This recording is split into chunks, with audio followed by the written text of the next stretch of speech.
divisions. And then one of the things that we are so accustomed to, they're just a part of our Bible that they did not have. And can you think of what that is? You're so accustomed to it that you can't imagine your Bible without it. Paragraph headings. They weren't there. It was just one long letter, one long narrative, one long flow. And so they didn't say, going from, so let's read this without, if it's possible, without the paragraph titling. For I tell you, you will not see me again until you say, blessed is he who comes in the name of the Lord. And so Jesus then left the temple and was walking away when his disciples came to him to call his attention to, when the disciples came to him and they called his attention to the buildings. Do you see all these things? He said. They called his attention to the buildings of the temple. And then he said to them, do you see the surroundings that we are in? Truly, I tell you, not one stone here will be left on another. Every one will be thrown down. As Jesus was sitting on the Mount of Olives, his disciples, now I don't know if this is a big distinction, but it doesn't say his apostles. This is possibly a crowd of people. Disciple just means learner or student. So people that were learning and listening to him came to him privately. So apparently they were listening to what he says very intently, as if he was going to continue teaching, because that's what we find in chapter 23, but pretty intense. Tell us, they said, when will this happen? So what is this initial this? And we know, well, I believe it's the destruction of Jerusalem. What is this to them?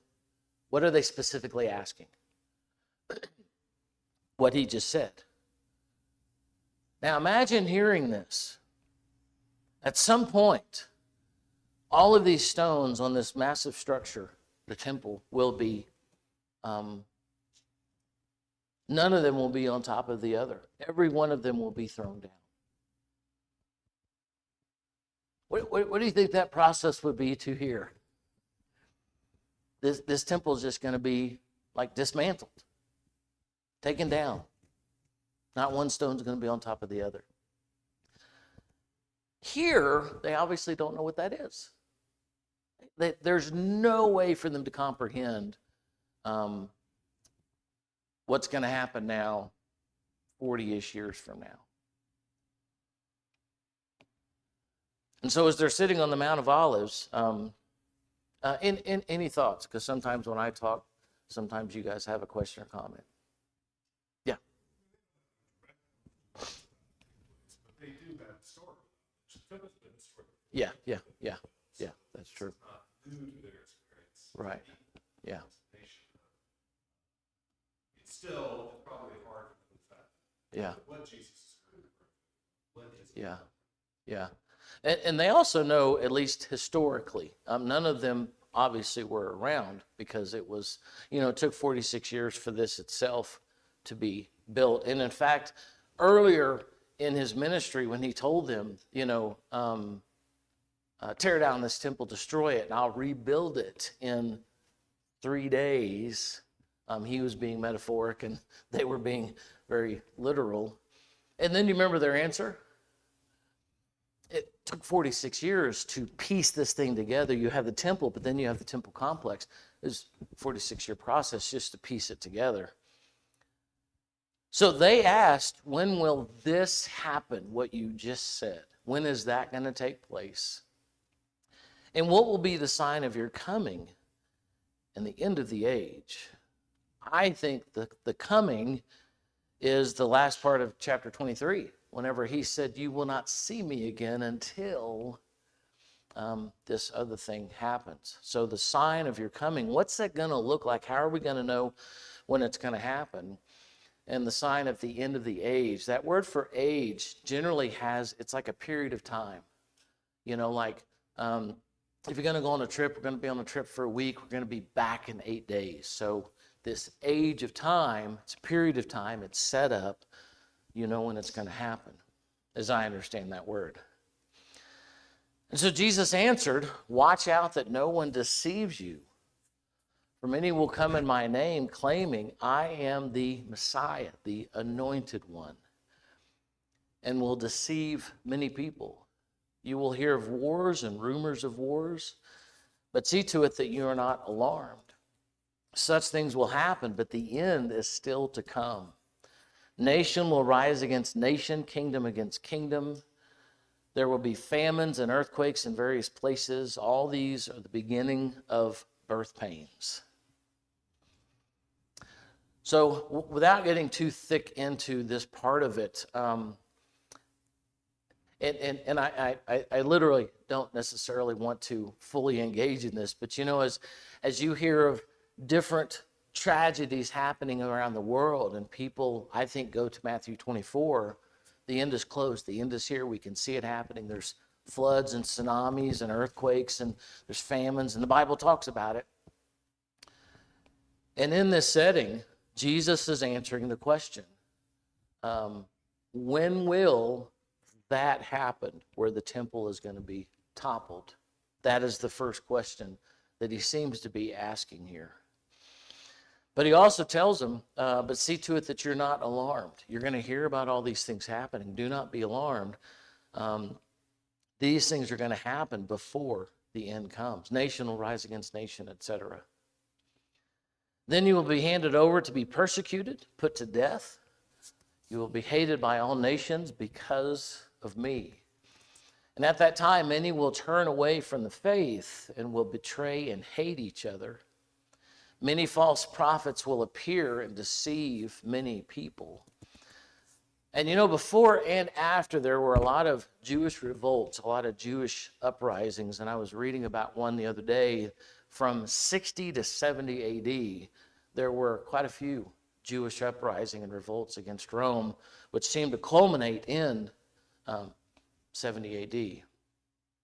Because of the increase of wickedness, the love of most will grow cold, but the one who stands firm to the end will be saved. And the gospel of the kingdom will be preached in the whole world as a testimony to all nations, and then the end will come.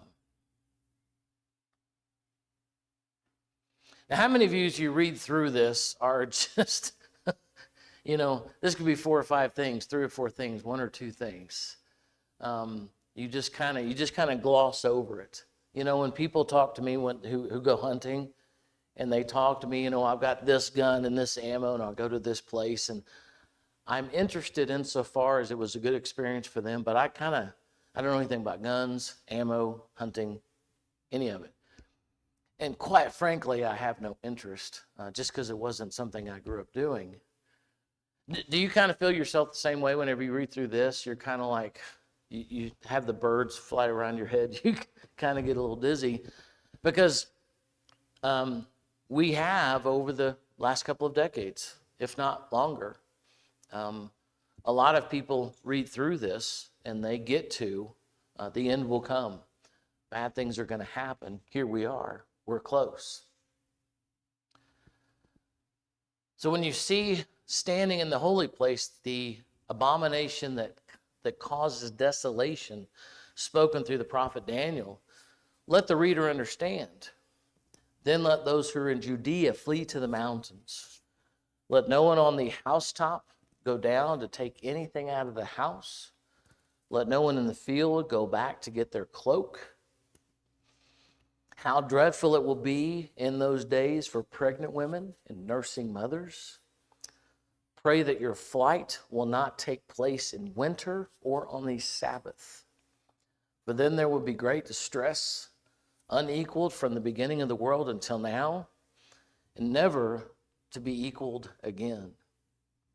But before we go on, I also want you to notice, and maybe how I think is just odd, but notice here from about chapter 21 till chapter 23, you have the specific audience that Jesus is talking to, both the crowds with the Jewish leaders in the crowds, and he's speaking to specific people in terms of the Jewish leader, the crowd in general. But here, he's speaking to specific disciples, and I think that's why he's not disciplining, he's not getting after anybody, These aren't parables. A lot of this is ultimately going to be imagery, is going to be apocalyptic type of language that he's going to paint this picture for them. A lot of it is literal, but a lot of it is picturesque as well. Any thoughts up to this point? I know this isn't something you think about at Tuesday afternoon while you're doing your work, going about your business. But I think about this not often, but it's a very, very curious chapter to me. Okay, verse 22, if those days had not been cut short, no one would survive, but for the sake of the elect, those days will be shortened. At that time, if anyone says to you, look, here is the Messiah, the anointed one, there he is, do not believe it. For false messiahs and false prophets will appear and perform great signs and wonders to deceive, if possible, even the elect. See, I have told you ahead of time. So if anyone tells you, there he is out in the wilderness, do not go out there. Here he is in the inner rooms, do not believe it. For as lightning that comes from the east is visible even in the west, so will be the coming of the Son of Man. Wherever there is a carcass, there the vultures will gather. Immediately after the distress of those days, the sun will be darkened, the moon will not give its light, the stars will fall from the sky, heavenly bodies will be shaken. And then will appear the sign of the Son of Man in heaven. And then the peoples of the earth will mourn when they see the Son of Man coming on the clouds of heaven with power and great glory. He will send his angels with a loud trumpet call, and they will gather his elect from the four winds, from one end of the heavens to the other. Now learn the lesson from the fig tree. As soon as its twigs get tender and its leaves come out, you will know that it is near, right at the door. Truly, I tell you, the generation will certainly not pass until all these things have happened. Heaven and earth will not pass away, but my words will never pass away. Any thoughts?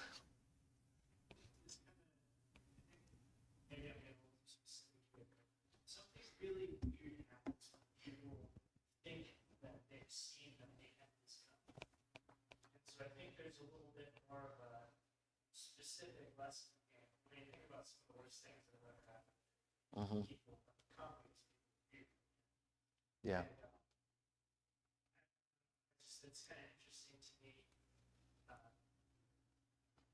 He's pretty much saying, you're going to know. Yeah. It's time. Yeah.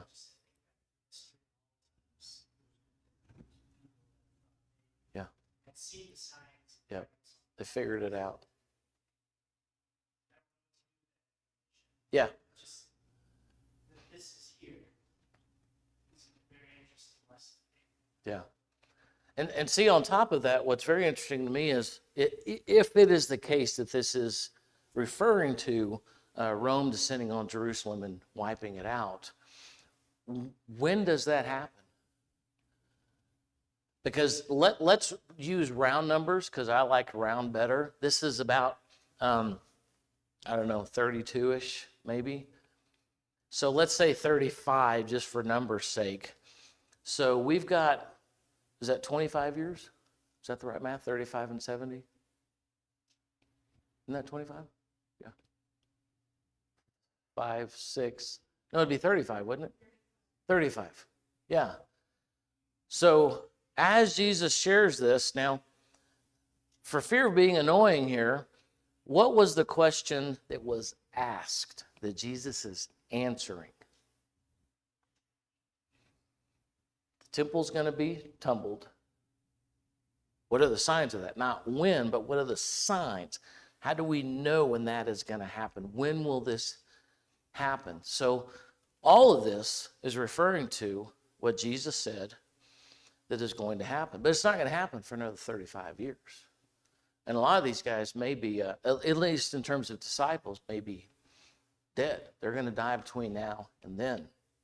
So they've got, it's almost like whenever you have kids and you think about whenever they graduate high school and then they graduate college, Well, if you have a 5-year-old, you've got some time before graduation of college hits. You've got quite a few years before that happens. So a lot's going to take place before now. But I think to Nick's point, what are some of the things that if this is all we read and know that we are missing, that is just not told here? It's actually a simple question. I don't mean it to be so. What do we not know if we don't know it? I don't know if it's indirectly answering the question, but something comes to mind is that the wise man looks for signs that the vision finds them. That kind of Okay. applies to this. Yeah. Yeah. I guess not so much what I'm looking for, because you guys can't crawl into my brain, is, are we living in this culture on a daily, weekly, monthly basis? I don't know how many of you guys watch the news during the week, depending upon whichever source you choose to watch. But, we kind of know what's happening in our culture generally. We're not living in Judea or Galilee or Jerusalem, during the week at this time. So all we know is what we have here, unless we get some books, get some research done, and kind of have an idea of what's happening weekly, monthly, as things start approaching. Because 30 years from now, a little less, and in between, you're going to have a lot of Jewish revolts up against Rome. And it's going to kind of build up until the last 4 years, and Rome says, I'm done, and Rome is going to come out and destroy Jerusalem. So this isn't one of those things where it just kind of happens. And Rome's like, we're sick of the Jews, and we hate Jews, and they go. This is a buildup over multiple decades before this thing happens. I also want you to notice, now I keep saying this just, I guess, to clear myself. If it is the case that Matthew 24 is referring to 70 AD, listen to what Jesus says again, the end of chapter 23. You will not see me until you say, blessed is he who comes in the name of the Lord. And then we kick into chapter 24. So, you will not see me until you say, Rome is in the name of the Lord. The destruction of Jerusalem is in the name of the Lord. Jesus is going to say, let's see, verse 30, then will appear the sign of the Son of Man in heaven. All the peoples of the earth will mourn when they see the Son of Man coming in the clouds of heaven with great power and great glory.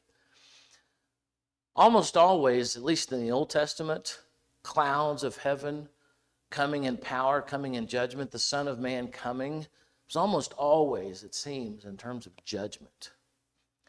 The Son of Man coming, great power, great fire, all these kinds of imagery is judgment. He is coming to place judgment on whoever it is, whichever nation it is. It's obviously not always Israel or Jerusalem.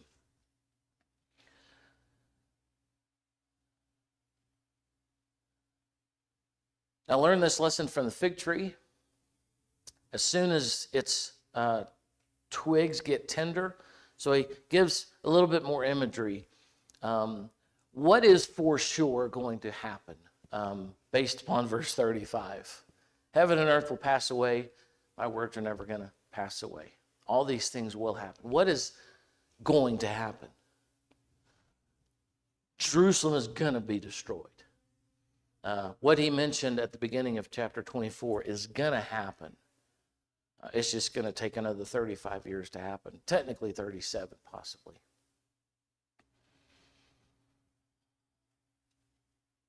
Any other thoughts? Yeah. Yes. Yes. Yes. Yes. Yes. Yes. Yes.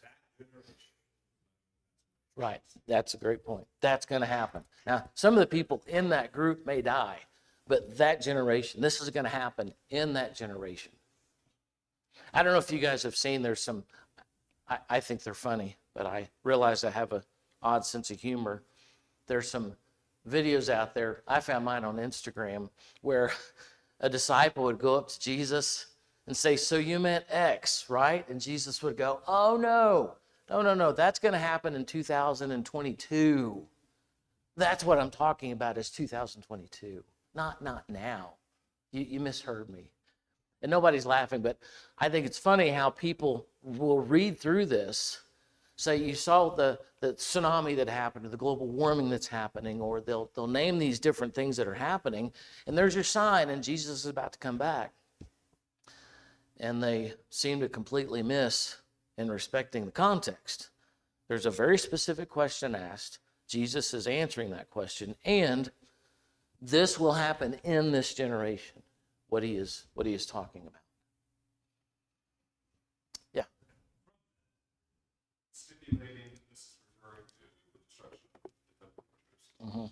It's still not clear to me. This is the piece of this passage that always confounds me, I guess. Yeah. Is this 31, and he will send out his angels with a loud trumpet call and gather his elect. Yeah. Yeah.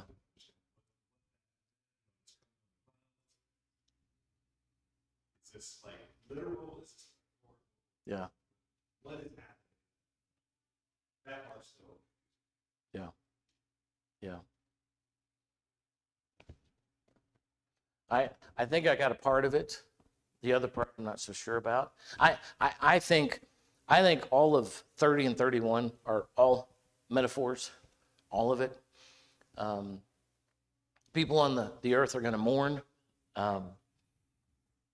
when they see the Son of Man coming in the clouds, because as Rome descends on Jerusalem, now see, what I find interesting with that question is the last part of verse 30. He's going to come on the clouds of heaven, which is a whole interesting discussion.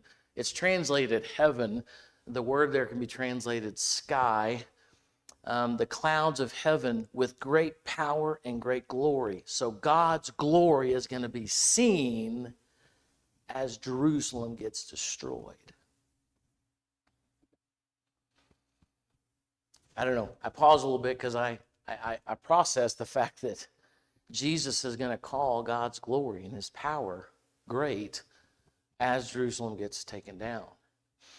And I believe, sending his messengers, his angels with a loud trumpet call. Usually, what is a loud trumpet call? What does that identify and have imagery of?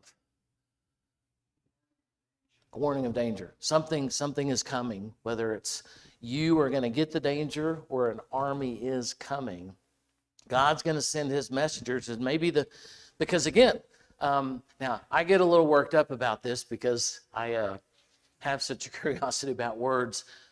Before this word was translated, angel is a made-up word. It didn't exist before we find translation, and I'm not exactly sure when that happened. But the word angel, as all of you know, is the word messenger. But the Greek word is angelos. So they take angelos and they make a word out of it, angel. But the word there is messenger. Whether it's a spiritual messenger or a human messenger.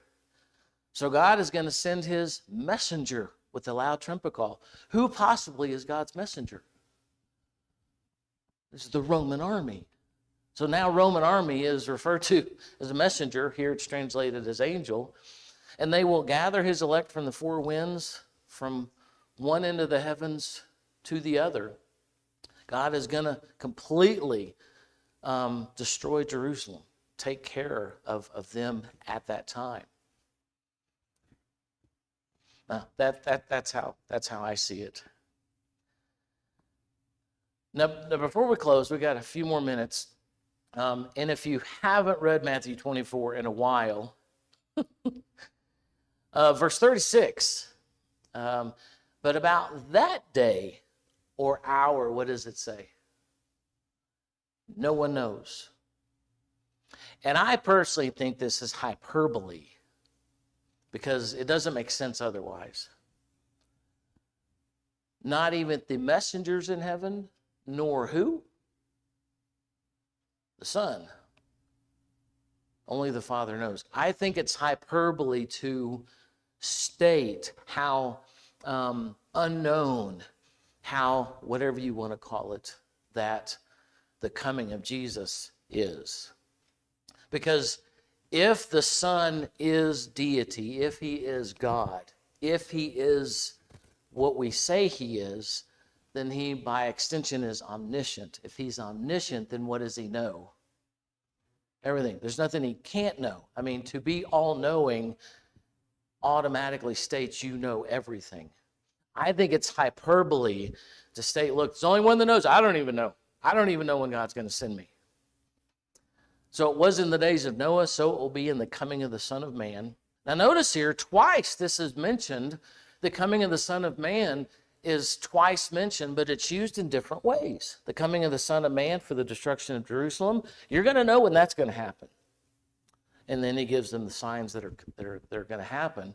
But here, in terms of the second coming of the Son of Man, you won't know. It's like in the days of Noah. In the days before the flood, people were eating, drinking, marrying, and giving in marriage. Up to the day that Noah entered the ark, they knew nothing about what would happen until the flood came and took them away. This is how it will be at the coming of the Son of Man. There it is again. 2 men will be in the field. One will be taken and the other left. The same thing with women. Now, one of the things I want you to kind of put in your brain, if you haven't already done this, and try and grasp, is that like the book of Revelation, the word revelation is apocalypse. All it means is revealing. It doesn't have some grandiose religious term idea. It just means to reveal. So, if I have, so here we are, and we've got this tray. That's apocalypse. That's it. There's nothing unique or special about it. It's just revealing. So when you look at Jesus is revealing what's going to happen before the destruction of Jerusalem, and now he's revealing the signs that aren't going to be there for his second coming. So that was the bell. So if you take nothing else away, at least, again, if this is talking about the destruction of Jerusalem, they did know when the destruction of Jerusalem was going to happen. There were signs. The second coming, what do we know about it? Zero. Nada. Nothing. There is no tsunami. There's no earthquake. There's no terrible thing in the world. There's no famine. Nothing that is going to let us know when he is coming back, at least as far as this is understood and concerned. You do not know on the day that the Lord will come back. And one last thing, and I know that, again, the bell has rung, but the parable that he tells at the end of chapter 22, both, well, not the wedding banquet, where is that? Maybe that's 21. The one where you find the king, and you've got the guys with the money. He doesn't know when they're going to come back. And when he does come back, he surprises them in terms of how they've invested the money. They don't know when he's going to come back. Nobody knows. And so he kind of repeats that in chapter 24 with his second coming. All right, any closing thoughts? Hopefully that wasn't as clear as mud, and you got something from that. All right, thanks for your comment.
still, you can learn that it's go through the races.